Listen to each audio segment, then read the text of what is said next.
سلامونه وخت مو په خیر. شبنم مزریم د زیرو نیوز سرویس سپورټي خبرونو ته ښه راغلاست. چهارشنبه د 1404 هجري لمریز کال د لړم 20مه او د 2015 زیږدیز کال د نومبر 12مه ده.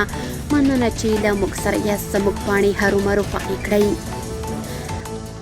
لومړی خبر ده چې د ویلچر باسکټبال ملي لوبډلې د 2015 اسیا اتلولۍ سیالیو خپله څلورمه لوبه د کویټ پر وړاندې د 50 امتیازونو په توپیر بایلوده. افغان ملي لوبډلې له دغو سیالیو څخه دوه لومړۍ لوبې له نیوزیلند او هند څخه ګټلې او په وروستیو دوو سیالیو کې د عراق او کویټ پر وړاندې ماته منلې ده. دغه لوبډله به خپله وروستۍ لوبه کې راتلونکې جمعه د لړم پر 23مه د فلیپین پر وړاندې د سیالۍ ډګر ته ښکته شي. یا د سیالۍ د تایلنډ په کوربتوب په پلازمینه بنکوک ښار کې د 14 هیوادونو په ګډون د روانې میلادي میاشتې پر 9مه پیل شوي او تر 15مې نیټې به دوام کوي. د افغانستان تکواندو ملي لوبډله د اسلامي پیوستون سیالیو کې د ګډون په موخه نن چهارشنبه د سعودي عربستان پر لور وخوځېده. په دغه لوبډله کې 15 لوبغاړي او 3 روزونکي شامل دي چې د راتلونکي جمعې په ورځ به یې سیالۍ پیل شي.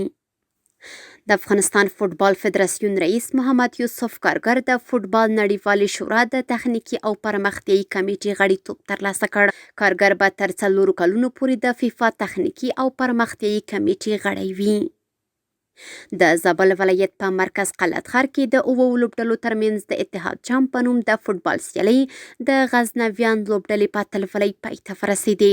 د یادو سیالیو پایلوبه کې غزنویان لوبډلې خپلې سیالۍ هریرود لوبډلې ته د 5-2 ګولونو په توپیر ماتې ورکړه او اتلولۍ یې په خپل نوم کړه.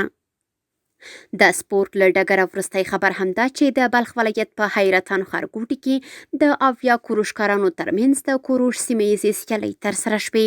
د دغو سیالیو په پایله کې د لسو جوړو لوبې مساوي او 25 کوروشکارانو خپلو سیالانو ته په ماتې ورکولو سره بریاوې خپلې کړې. سپورټي خبرونه هم دومره وو. په خواله رسنیو باندې فیسبوک، انسټاګرام، ایکس پخوانی ټویټر، یوټیوب او ټیک ټاک زموږ خپرونې خوښې او موږ تعقیب کړئ. ادرس یې 0 نیوز 24 تر سبانۍ خپرونې. د الله په امان.